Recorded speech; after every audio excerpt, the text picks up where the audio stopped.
Assalamu alaikum wa rahmatullahi wa barakatuh. Bismillah wa alhamdulillah wa salatu wa salam ala rasulullah sallallahu alaihi wasallam.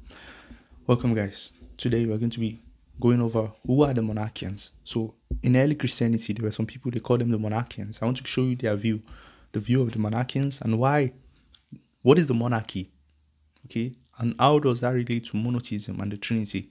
We're going to be talking about this, okay.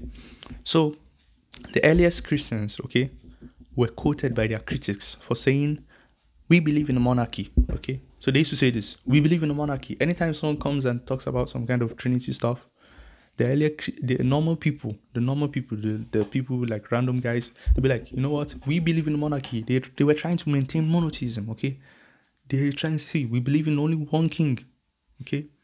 And I'll go deeper into it. But the point is that these guys were reacting to people like the Logos Christologians, like Tertullian, Origen, and those people. They wrote, people like Origen and Tertullian, when you read their works, they were talking about the Monarchians, that these guys, they are saying, they are rejecting the idea of the Logos being God. For example, some of them rejected that the Logos is not God, okay, that there can only be one God. They were emphasizing on this. But Tertullian and Origen, who existed like 2nd century to the late 3rd century, they were emphasizing that, see, that these guys, they don't understand. They were saying they don't understand what's going on, that they have some kind of knowledge about this. So I'm going to show you why it is problematic, okay? So what does it mean? What is the monarchy? You might have heard this before, like the Queen of England, the monarchy. The monarchy just means, we can derive two things from there. The first one is, what does monarchy mean? The monarchy just means kingdom. Okay, the kingdom, the empire, dominion, rule, authority, and so on. Now you have the monarch. The monarch is the king, okay? The monarch, monarchy. One king, mono and arch, okay? One, mono is also there, just like monotheism, okay? So the monarchy is, what's it called? You have the monarch, who is the king in that monarchy, in that kingdom.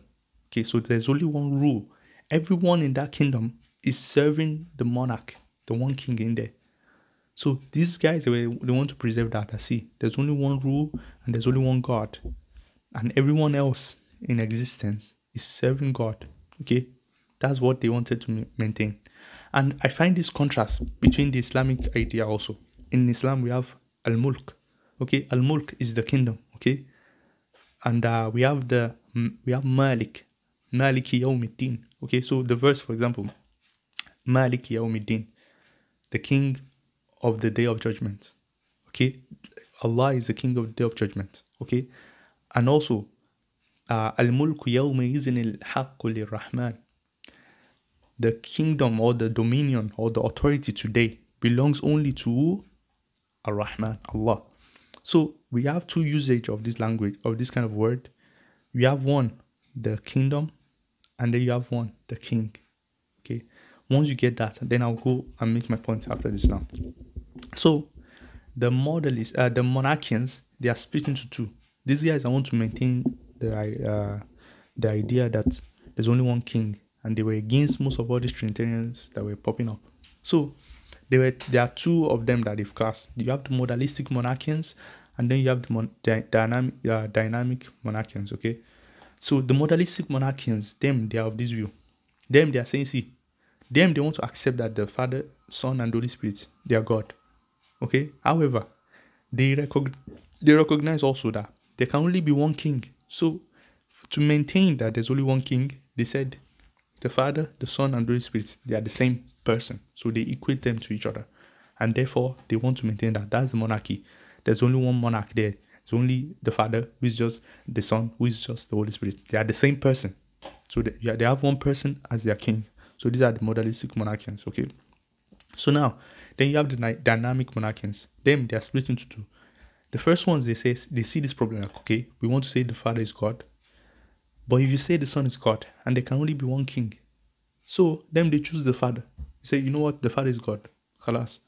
So these are the first group. Then they choose the Father as God, the Son and the Holy Spirit, they are not gods. Because of this idea of the monarch. Once you believe that there can only be one king, if someone else comes and you think is either they are king or they are not the king. If they are also the king, that means the king, you collapse the identity into the same, like the first ones. But if they are not the king, then there are other persons, they are not the king, halas. Then the other ones, these ones want to maintain that, see, the Father is the king. However, the Son and the Holy Spirit, they are also gods. Okay? So because if you say that the Son and the Holy Spirit, they are God, they have full divinity, and they are not the king, that's how the first people reacted to it and say, you know what, the Son and the Holy Spirit, they cannot have full divinity then. Because if they have full divinity, they will be the king, but they are not. Because they are all trying to preserve monotheism. That's the problem. They are trying to preserve monotheism. But imagine you have three kings. Monotheism is out of the door. Okay?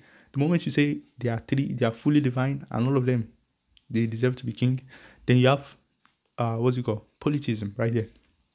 Now, the other type of, the other type of the dynamic monarchians is that them, they say the Father is God, and then they reject the divinity of the Son and the Holy Spirit. Okay? So, or they will reduce the Holy Spirit into some kind of power or something. But this is very interesting to me because you can see the development of the Trinity and how people reacted to this. So you will find some views that might actually be compatible with the view of Islam also.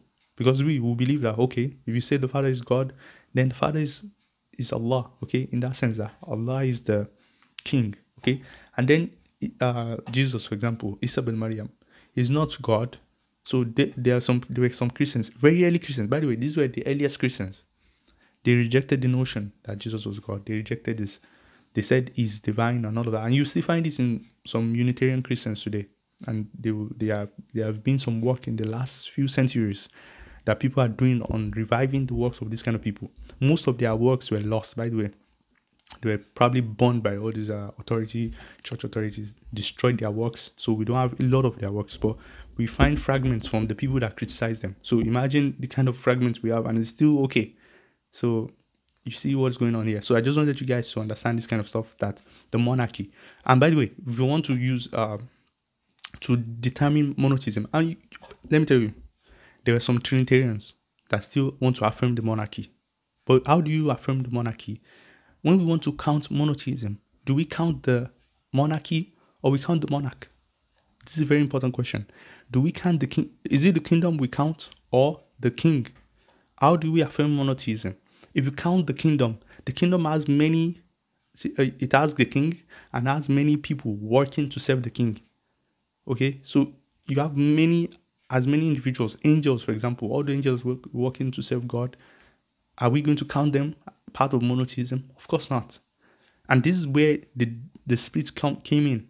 The church fathers, the Trinitarians, the pro-Nicene people, they were trying to affirm that there's only one work being done, there's only one kingdom, all this stuff.